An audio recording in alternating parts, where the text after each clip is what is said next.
오늘 누가복음 12장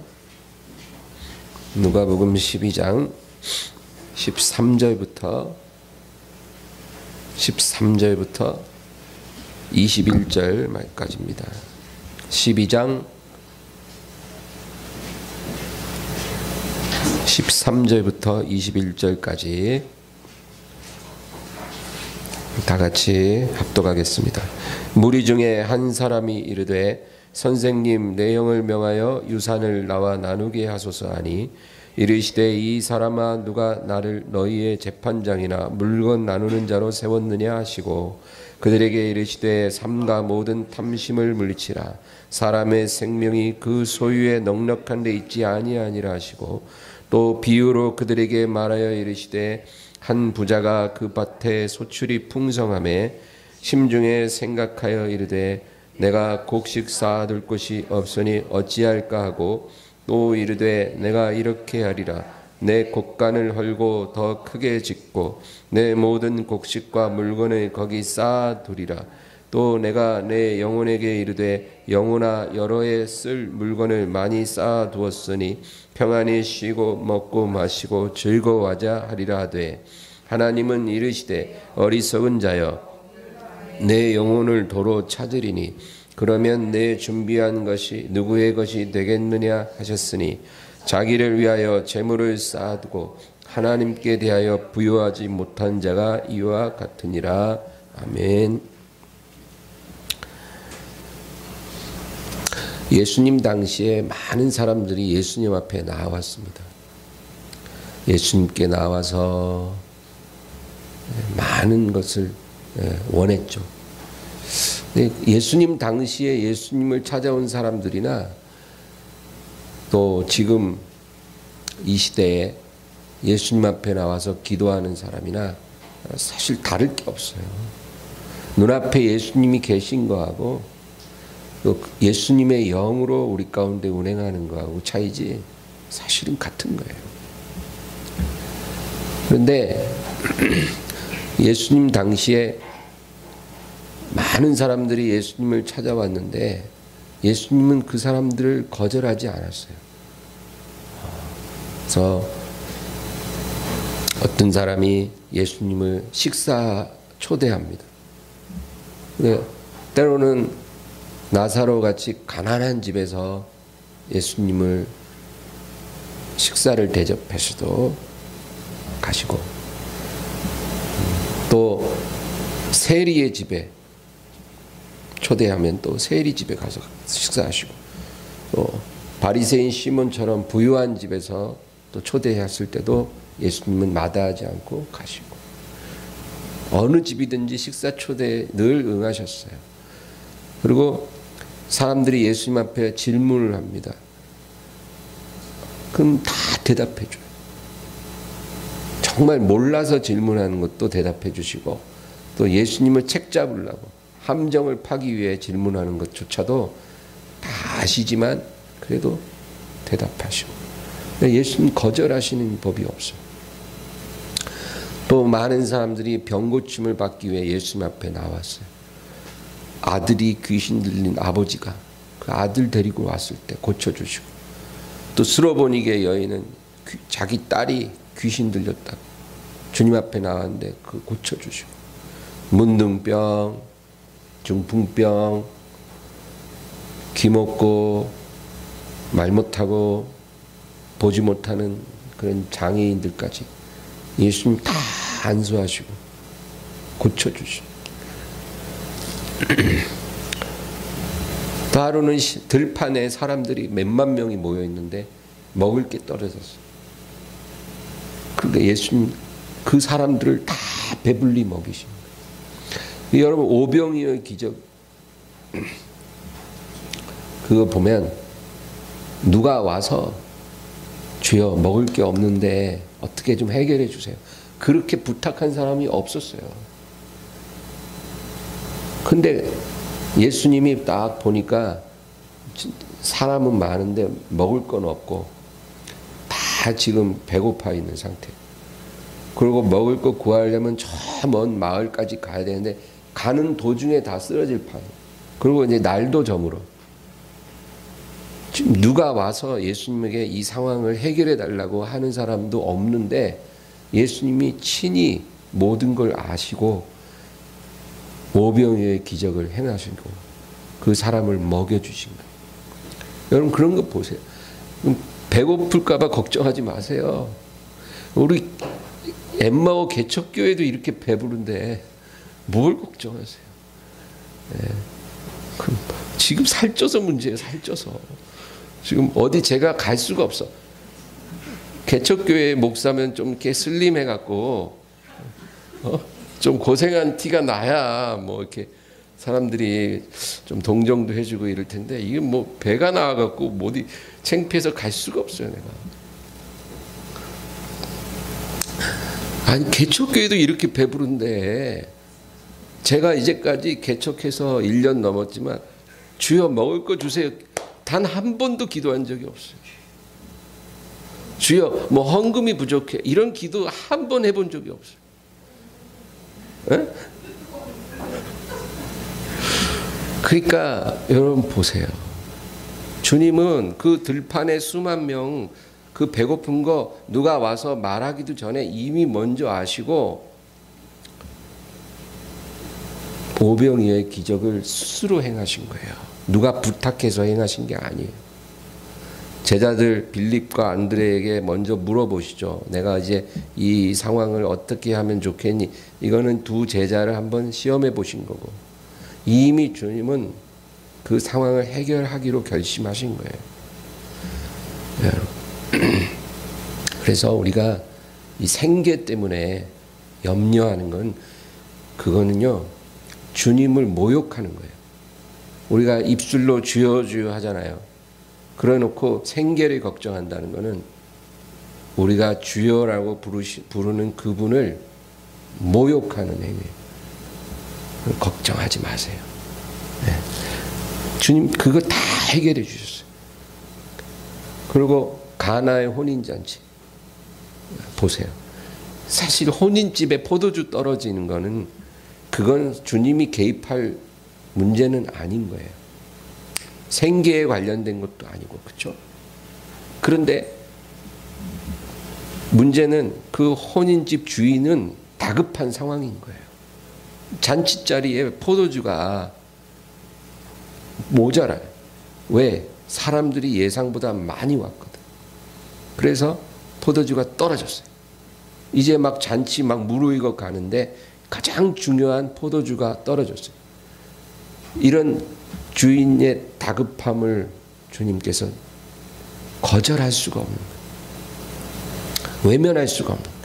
모친이 직접 부탁도 했고 원래 주님은 거기에 대해서 일절 도와줄 마음이 없었는데 그런 소소한 다급함까지도 해결을 해주셔요. 그러니까 여러분 우리가 살면서 뭔가 다급한 문제가 생겼을 때 주님을 의지하고 주님 도와주세요. 지금 이 상황을 어떻게 하죠? 도와주세요. 이렇게 기도하는 것은 성경적인 거예요. 그렇게 우리가 다급하게 외칠 때 주님을 도와주세요. 2000년 전에 갈릴리 땅에 거니셨던 예수님과 지금 2021년도에 대한민국에 있는 하나님의 자녀들이 찾는 주님은 동일하신 주님이죠. 그런데 이렇게 거절하는 법이 없이 다 해결해 주시고 살피려 주시는 주님인데 오늘 본문에서는 좀 특별한 행동을 취하시는 거예요. 어떤 사람이 주님 앞에 와서 굉장히 억울한 표정으로 주님 앞에 탁 엎드려서 주여 우리 형님이 유산을 혼자 다 먹으려고 합니다. 주님 좀 어떻게 좀 해주세요. 지금 이 사람 막 열불나는 상황이에요. 너무너무 억울해. 그렇죠? 원래 이스라엘의 법은 장남은 2배를 받게 돼 있어요. 네, 2배. 그러니까 2사람 몫을 받고 동생들은 1사람 몫을 받고 이렇게 유산을 나누게 돼 있거든요. 그런데 지금 이 사람 사정 딱 보니 그 형이 다 가지려고 동생 목 전혀 안 주고 자기 혼자 차지하려고 하는 것 같아요. 그러니까 누가 봐도 화딱지 나는 거예요. 동생에게 띄워줄 몫을 안 주고 욕심만 형이 다 가질라 하니까 이 동생이 정말 화가 나요. 요즘 같으면 막 칼부림도 나죠. 이런. 그러니까 이 사람이 주님 앞에 와서 주여 저 너무 억울해요. 우리 형이 내 몫을 주도록 좀 해결해 주세요. 이렇게 부탁하는 거예요. 여러분 만약에 지금 우리가 이런 문제를 당했으면 우리도 똑같이 행동했을 거예요. 우리도 주님 앞에 와갖고 가슴을 치면서 주여 억울합니다. 우리 형이 제발 회개하고 깨달아서 내 몫을 주게 하옵소서. 저 이렇게는 못 삽니다. 너무 억울해요 주님. 도와주세요. 지금 우리 같아도 그렇게 기도할 거예요. 그러면 주님 도와주셔야 되잖아요. 그런데 주님이 뭐라 그러냐면 14절을 보세요. 이 사람아 누가 나를 너희의 재판장이나 물건 나누는 자로 세웠느냐. 때로는 주님께서요 문제 해결을 해주시는 게 아니라 말씀으로 응답하셔요. 근데 그게 해결이에요. 여러분 우리가 이런 주님의 섭리를 알아야 합니다. 어떤 사람이 지금 잘못된 길을 가고 있어요. 잘못된 방향으로 가고 있어요. 뭔가 하나님이 기뻐하지 않는 그런 방향으로 가다가 중간에 갑자기 돈이 떨어진 거예요. 그러면 이 사람이 자기가 잘못된 방향으로 가는지 모르거든요. 근데 그 길을 가다가 돈이 떨어지니까 주님 앞에 기도하는 거예요. 주여 지금 돈이 없어요. 돈을 주세요. 물질적으로 지금 아주 어려우니까 도와주세요. 이렇게 간절히 기도하거든요. 그런데 주님이 뭐라 그러냐면 내가 지금 어디로 가고 있느냐 이렇게 대답하신다는 거예요. 이 사람은 자기가 어디로 가느냐는 중요하지 않아요. 지금 돈이 떨어졌기 때문에 그거 해결해야 되는데 주님은 그 사람한테 네가 지금 어디로 가고 있니? 아, 뭔 소리예요 지금. 돈 떨어졌다니까. 근데 주님은 자꾸 그 말씀만 하셔요. 네가 어디로 가고 있니? 여러분 이게 응답이라니까요. 우리는 꼭 내가 구한 거를 받아야 응답이라고 생각하는데 때로는 주님이 말씀으로 우리의 길을 교정시켜 주시고 우리의 생각을 교정시켜 주시고 우리의 마음을 새롭게 해주시는 거예요. 그게 응답일 때가 있다라는 거예요. 그리고 그 다음에 15절에 뭐라 그래요? 이게 가장 중요한 구절이에요. 그들에게 이르시되 삼가 모든 탐심을 물리쳐라. 사람의 생명이 그 소유에 넉넉한 데 있지 아니하니라. 이게 주님의 정확한 응답이었어요. 이 사람은 지금 너무 억울해갖고 자기 몫을 받아야 되겠는데 주님은 그 문제를 해결해 주시는 게 아니라 이 사람 마음속에 있는 근본적인 문제, 물질에 매여 있는 거예요. 물질에 너무 매여서 이게 물질 문제 해결되지 않으면 나는 살 수가 없어요. 나는 행복할 수 없어요. 이런 마인드를 갖고 있는 거예요. 그러니까 주님은 이 사람에게 정말 중요한 그 축복은 그 유산 나눠 갖는 게 아니라 너 안에 너를 사로잡고 있는 탐심, 그 탐심을 내려놔라. 그리고 뭐라 그래요? 사람의 생명이 그 소유의 넉넉함에 있지 아니하니라.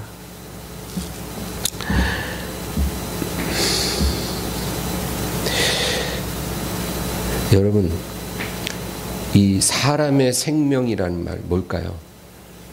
우리가 이 뜻을 잘 알아야 돼요. 여기서 생명이라는 말은 영어로는 life라 그래요. life. 네. life. 근데 이 life라는 단어는 두 가지 뜻이 있어요.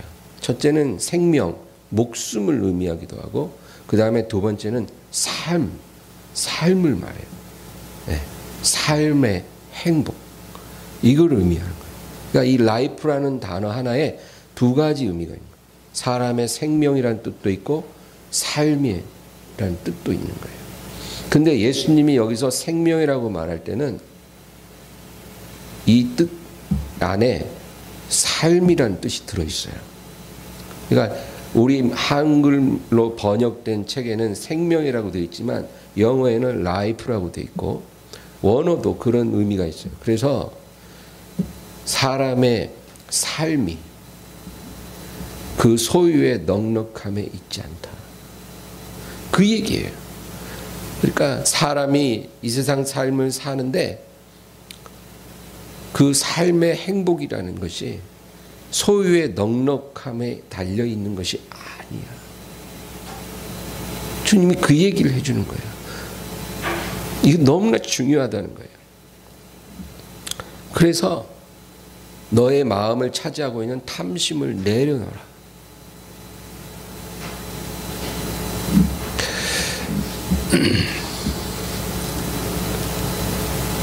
시편 63편 3절을 보면 주의 인자하심이 생명보다 나음으로 내 입술이 주를 찬양할 것이라. 오늘 제가 그래서 일부러 찬양도요 다 우리에게 향하신 여호와의 인자하심이 크고 크도다. 아침에 주의 인자하심을 나타내시며 밤마다 주의 성실하심 베푸심이 좋음이다. 주의 인자는 끝이 없고 그의 자비는 무궁함. 제가 이런 노래만 고른 이유가 있어요. 이게 다 시편에 나오는 말인데, 여러분 성경 시편을 보면 인자, 주의 인자라는 단어가 많이 나오거든요. 그 인자라는 단어의 의미를 우리가 알아야 돼요. 그건 뭐냐면 사랑이에요. 사랑. 주의 사랑. 주의 인자하심이라는 말은 주의 그 사랑, 주님의 친밀함, 그런 뜻이에요. 그러니까 주의 인자하심이 생명보다 나음으로, 그렇다는 그 말은 주님의 사랑이 이 세상 삶보다, 이 세상 행복보다 낫다, 그 말이에요. 주님과의 그 친밀함, 그것이 이 세상 삶의 어떤 행복보다도 나음으로 내 입술이 주를 찬양하리라.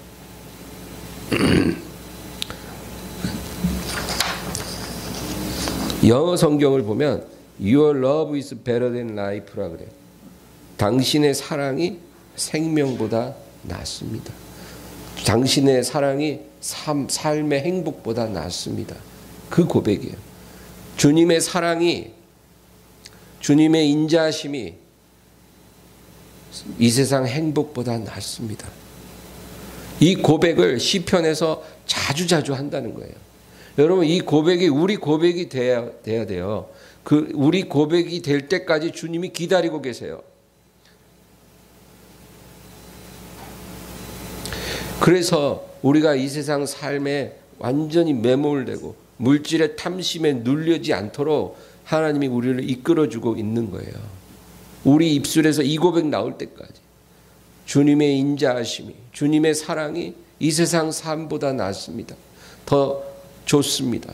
이 세상 행복보다 내게 더 좋은 것입니다. 시편 90편 14절에도 아침에 주의 인자로 우리를 만족해 하사, 148편 8절에 나로 주의 인자한 말씀을 듣게 하소서. 이 인자라는 말을 여러분 읽을 때마다 그것을 주님의 그 사랑, 주님의 친밀함, 그렇게 생각하고 읽으면 이해가 더 잘 될 거예요. 그러므로 오늘 말씀이 뭐냐면 사람의 생명이, 사람의 삶이, 사람의 행복이 그 소유의 넉넉함에 있지 않다. 주님의 단호한 말씀이에요. 여러분, 주님이 그렇다면 그런 줄 아세요. 이 세상은 돈이 신이에요. 돈이 신이에요. 하나님보다 돈이 더 강력하고 더 돈을 사랑해요. 믿는 사람들조차도 입술로는 주님을 사랑한다 하지만 마음에서는 돈을 더 사랑해요. 그들의 삶의 행동을 보면 그걸 알 수 있어요. 돈이 하나님보다 더 강력한 신이에요, 지금. 그런데 주님께서 뭐라 하냐면 사람의 생명이 소유의 넉넉함에 있지 않다. 여러분, 주님이 그렇게 말씀하시면 그것을 우리가 받아들여야 돼요. 그게 맞는 거예요. 그러므로 오늘 주님이 우리에게 말씀하시는 건 맡기라.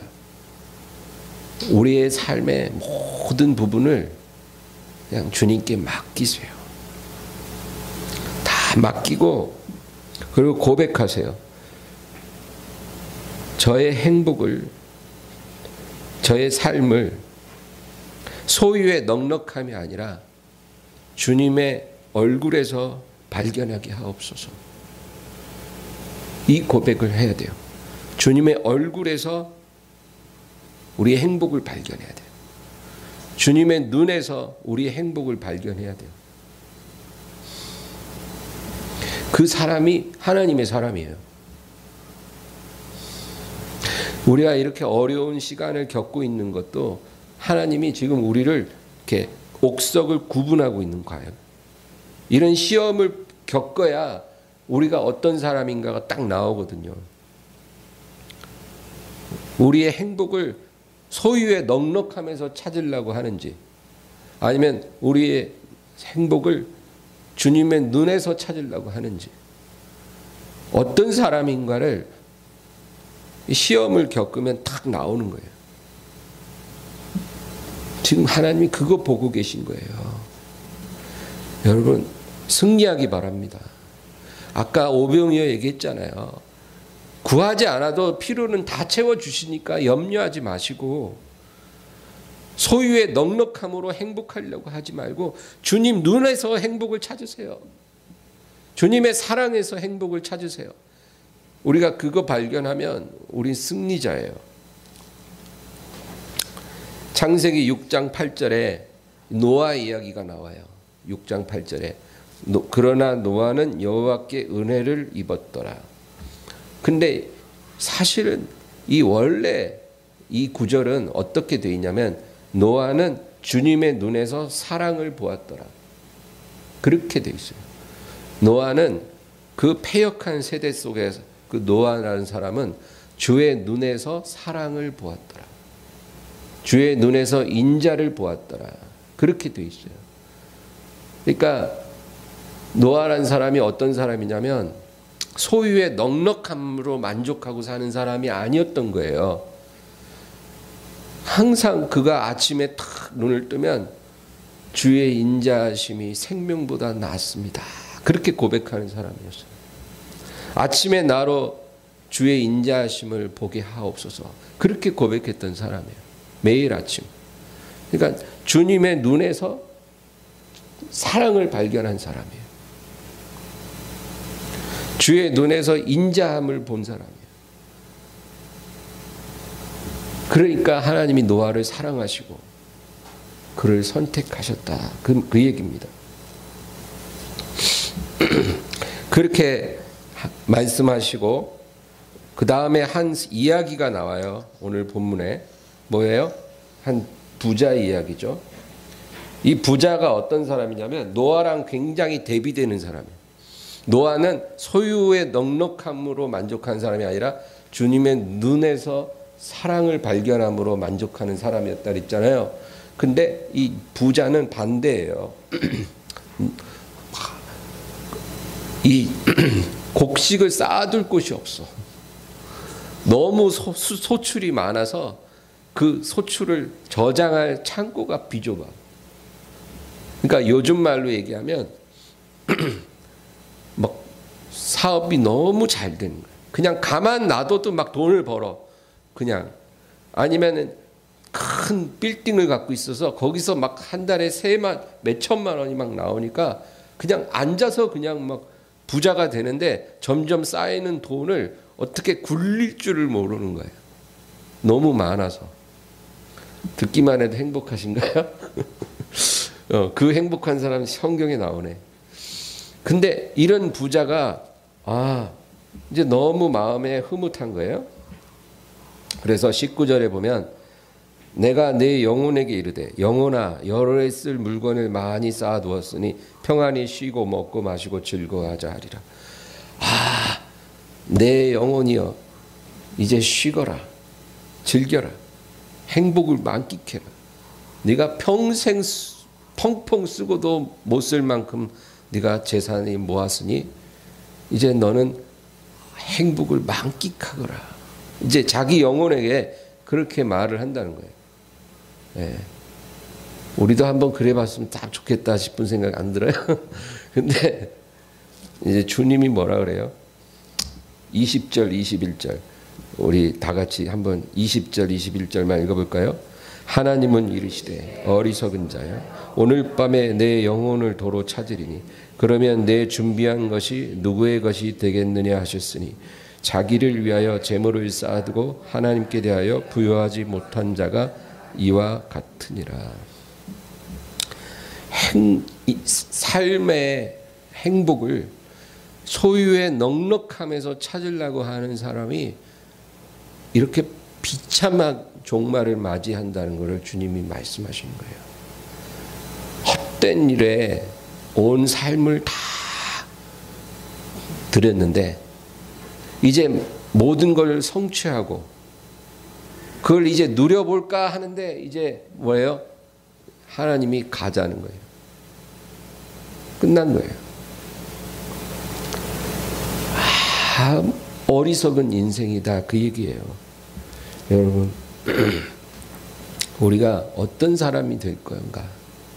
노아와 같이 삶의 의미와 행복을 주님의 눈에서 발견하는 사람이 될 것인가?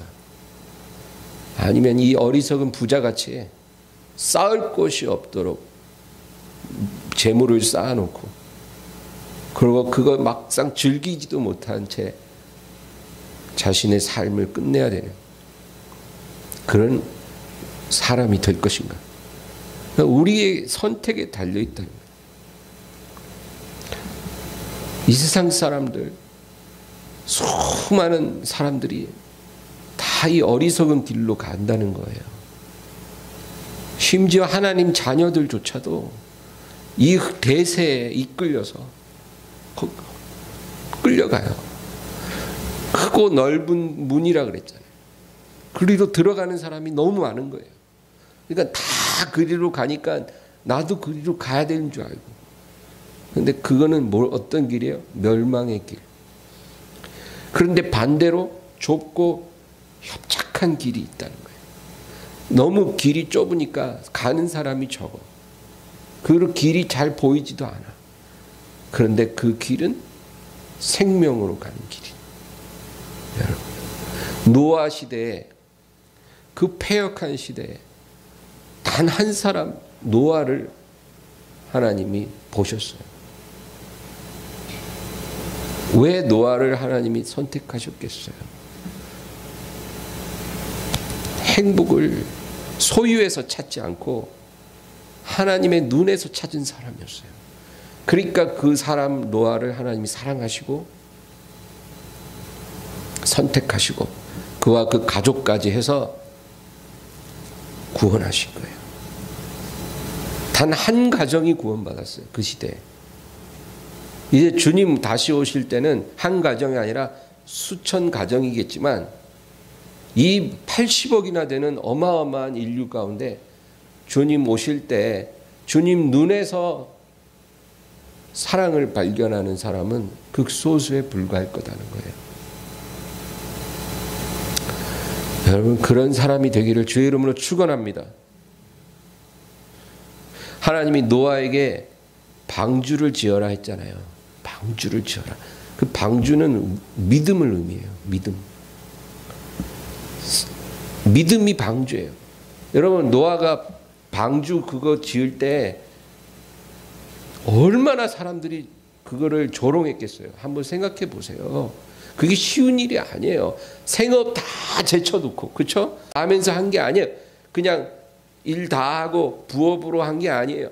그 8가족은 다 제쳐놓고 방주 짓는 데만 매달린 거예요. 그 오랜 세월을. 얼마나 많은 조롱을 당했겠어요. 그런데도 초지일관 그 방주에만 집중한 거예요. 사람들이 막 조롱을 하고 막 돌을 던지고 침을 뱉고 해도 아랑곳하지 않고 방주만 지은 거예요. 하나님이 지으라고 했으니까. 그리고 그 방주가 완성됐을 때 너와 내 가족들은 방주로 들어가라. 그 방주가 바로 믿음이에요. 하나님이 우리에게 믿음의 방주를 지으라고 하는 거예요. 지금 헛된 일에 마음 뺏기지 말고 믿음의 방주를 지어. 그리고 그 방주가 완성됐을 때 너는 그 안에 들어가고 내가 이 세상에 다시 오리라. 그렇게 말씀하는 거예요. 여러분, 오늘 이 말씀이 주는 교훈을 잊지 마시기를 주의 이름으로 부탁을 드립니다. 소유의 넉넉함에서 삶을 찾으려고 하지 말고 주님의 눈에서 삶을 찾고 사랑을 발견하기를 주의 이름으로 축원합니다. 기도하겠습니다. 아버지 하나님, 주님을 찬양하며 오늘도 영광을 돌립니다. 우리가 오늘 말씀대로 어리석은 자 되지 말고 노아와 같이 주님을 온전히 발견하는 사람이 되게 하여 주시옵소서. 주의 눈에서 인자하심을 보게 하시고 친밀함을 보게 하시고 그것으로 내 삶의 기쁨과 행복을 삼는 저희들이 되게 하여 주시옵소서. 예수님의 이름으로 기도합니다. 아멘. 말씀을 생각하면서 간절히 기도하겠습니다. 주여, 주여, 주여.